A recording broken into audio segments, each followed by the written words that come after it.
Ang latest, ang hottest sa showbiz and entertainment. Heto na sa Ang Pilipinas Ngayon.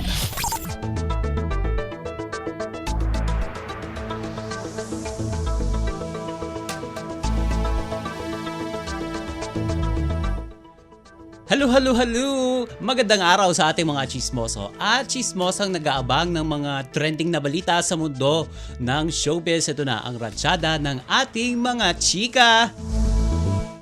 Muling nakunan sa ikatlong pagkakataon ang actress, TV host at content creator na si Alex Gonzaga. Malungkot itong kinumpirma ng kanyang asawa na si Mikey Morada ang balita sa online interview sa kanya ng kapatid ni Alex na si Tony Gonzaga. Ayon kay Mikey, nakaranas muli ng miscarriage o nakunan nga itong si Alex noong December last year, 2024, matapos ngang makunan ang actress ng 2 beses mula nang ikasal sila noong 2020. Sabi ng mister ni Alex, hindi umabot ng 1 buwan ang pagbubuntis ng asawa. At sabi naman ng doktor kay Mikey, hanggang 3 linggo lang ang naging development ng kanilang dapat sana ay baby nila ni Alex na tinatawag na ang kondisyong iyon na blighted ovum. Batay sa isang health website, ang blighted ovum ay ang pagdevelop ng fertilized sa uterus pero hindi natutuloy sa pagiging embryo. Kasunod nito, nanghingi ng second opinion ng mag-asawa sa ibang doktor at dito nila na-discover na mahina ang heartbeat ng ipinagbubuntis ni Alex. Ngunit sa next consultation ay wala na ang heartbeat ng sanggol.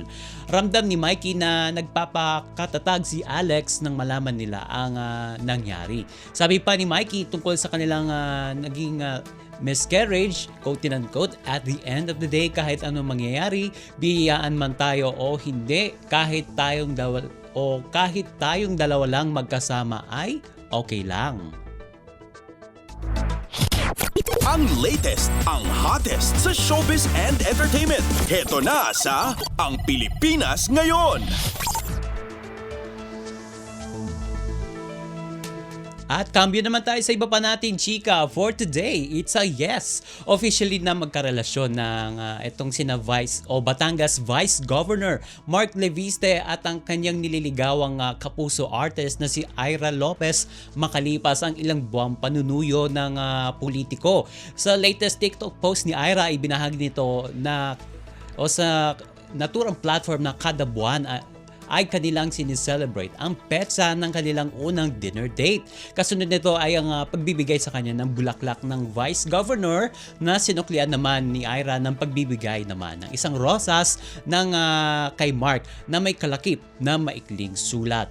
Ang mga kasunod na clips sa nasabing sharing platform ay kuha na sa kanilang dinner sa isang fine dining restaurant at itinuturing nga nila itong memorable para sa kanila. At dito ay tinanong ni Mark si Ira ng quote-unquote, will you be my girlfriend? Dito ay walang atubiling nagsabi o sinabi ni Ira na yes at agad niya itong hinalikan ang Vice Governor na si Mark Leviste. Bago ang relasyon ni na Vice Governor Leviste kay Ira ay matatandaan na si Chris Aquino ang huling babaeng na link kay Mark. At noong June 2024 nang aminin ng Queen of All Media na wala na silang relasyon ng nasabing politiko.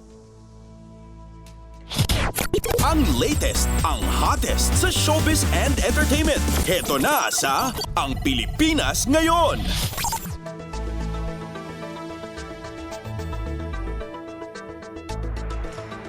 At sa huli natin chika for today, muling sasabak sa trabaho ang aktres at dating It's Showtime host na si Bella Padilla.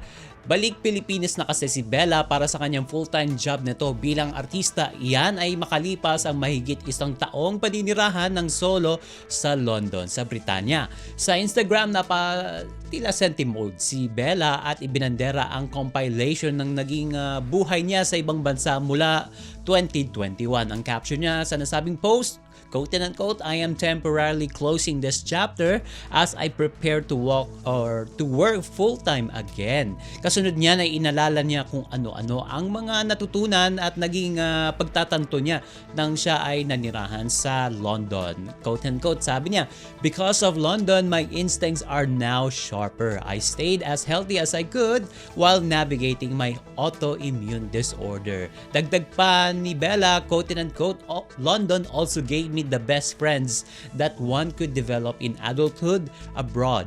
Our shared love for food, pints of Guinness or ciders, homesickness over priced takeaway, and complaints about the bitter cold of winter glued me to them in ways that sometimes saved my sanity, sabi niya. At nilinaw rin ng dating It's Showtime host na magkakaroon pa rin siya ng bahay sa nasabing bansa. Matatandang September 2021 nang magsimula ang buhay ni Bella sa London, pero nilinaw rin niya na sa kanyang pag-alis ay hindi niya talaga namang iiwan ang mundo ng showbiz. Ang latest, ang hottest sa showbiz and entertainment. Heto na sa Ang Pilipinas Ngayon.